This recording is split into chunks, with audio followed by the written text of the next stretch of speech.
নমস্কার বন্ধুরা, আমার প্রিয় দর্শক, আমার ইউটিউব ফ্যামিলি এবং আমার সকল বন্ধুদের স্বাগত জানাচ্ছি। আজকেও বন্ধুরা তোমাদের জন্য আর একটা নতুন রেসিপি নিয়ে এসেছি। এই দেখো, এটা হচ্ছে একটা পিঠের রেসিপি। দেখো, যেটা আমি বানিয়েছি ডিম, আর এই রেসিপিটার নাম হচ্ছে এগ মশলা পিঠা বা ডিমের মশলা পিঠা। তো বন্ধুরা চলো, এই রেসিপিটা করতে আমি কি কি উপকরণ নিয়েছি তোমরা প্রথম থেকে শেষ পর্যন্ত দেখতে থাকো। তো বন্ধুরা, এইখানে দেখো, আমি এইখানে নিয়েছি কিন্তু চালের গুঁড়ো। এখানে চালের গুঁড়ো আছে। আমি 2 চামচ ময়দা দিচ্ছি। এরপরে দিয়ে দিচ্ছি পেঁয়াজ কুচি, দিয়ে দিচ্ছি রসুন কুচি, দিয়ে দিচ্ছি ধনেপাতা কুচি। ধনেপাতা কুচি আমি নিজের ইচ্ছা অনুযায়ী দিচ্ছি, কারণ ধনেপাতা কুচির এমন একটা ফ্লেভার, যে কোনো কি বলবো, যে কোনো খাবারে দিলে এর স্বাদ আরো দ্বিগুণ বেড়ে যায়। তাই জন্য আমি ধনেপাতা কুচিটা বেশি পছন্দ করি।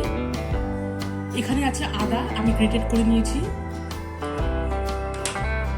আছে লঙ্কা কুচি, স্বাদ অনুযায়ী লবণ দিচ্ছি। আমি 2 চামচের মতো লবণ দিচ্ছি। এখন দিচ্ছি আমি হলুদ। এবারে আমি এই সমস্ত উপকরণগুলোকে আমি হাত দিয়ে মিশিয়ে নিচ্ছি। আর এইখানে দেখতে পাচ্ছ বন্ধুরা, ডিমের মশলা পিঠা বানানোর জন্য আমি এখানে সবার আগে জল গরম করে নিয়েছি। এরপরে আমি এখানে দেখো 3টা ডিম ফাটিয়ে নিয়েছি। এই 3টা ডিমও আমি এখানে দিয়ে দিচ্ছি। 3টা ডিম দিয়ে আমি এখন আরো ভালো করে মেখে নিচ্ছি।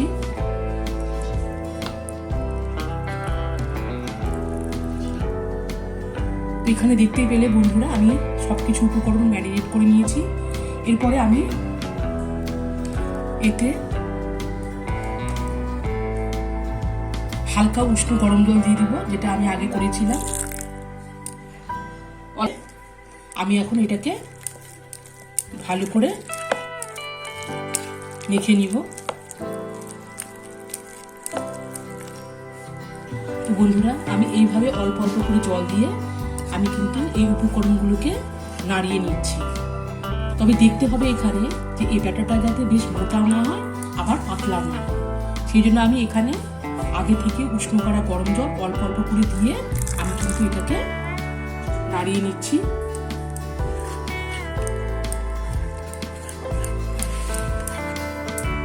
গাইস, এখানে দেখো তেলও গরম হয়ে গেছে। আমি এখন এই ব্যাটারটা দিয়ে দিচ্ছি।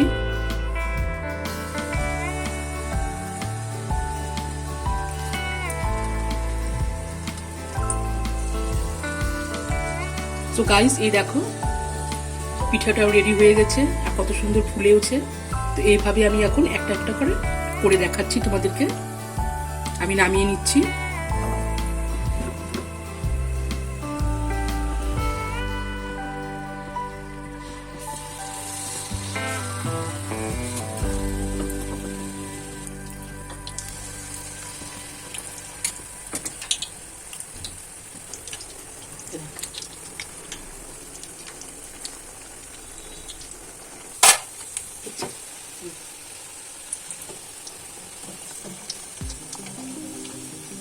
সো গাইস, এই দেখো আমি তুলে নিচ্ছি ডিমের মশলা পিঠে। তোমরা যদি এই রেসিপিটা না করে খেয়ে থাকো, কি বলবো, একটা দারুণ ধামাক একটা রেসিপি।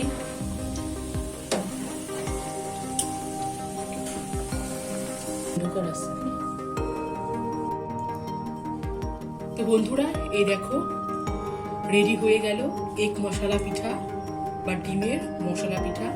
এটা সত্যি একটা খুব সুন্দর রেসিপি, দুর্দান্ত রেসিপি। এটা ঝাল ঝাল হয়, খুব সুন্দর একটা মুখরোচক রেসিপি।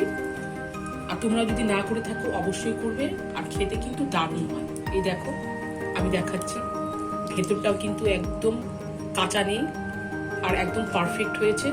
তোমরা এভাবে বাড়িতে করবে তো বন্ধুরা, আমার এই রেসিপিটা যদি তোমাদের ভালো লেগে থাকে অবশ্যই লাইক কমেন্ট শেয়ার করবে, আর আমার এই চ্যানেলটিকে কিন্তু তোমরা অবশ্যই সাবস্ক্রাইব করে দিবে। আজ তাহলে আসছি বন্ধুরা, সবাই ভালো থেকো, সুস্থ থেকো।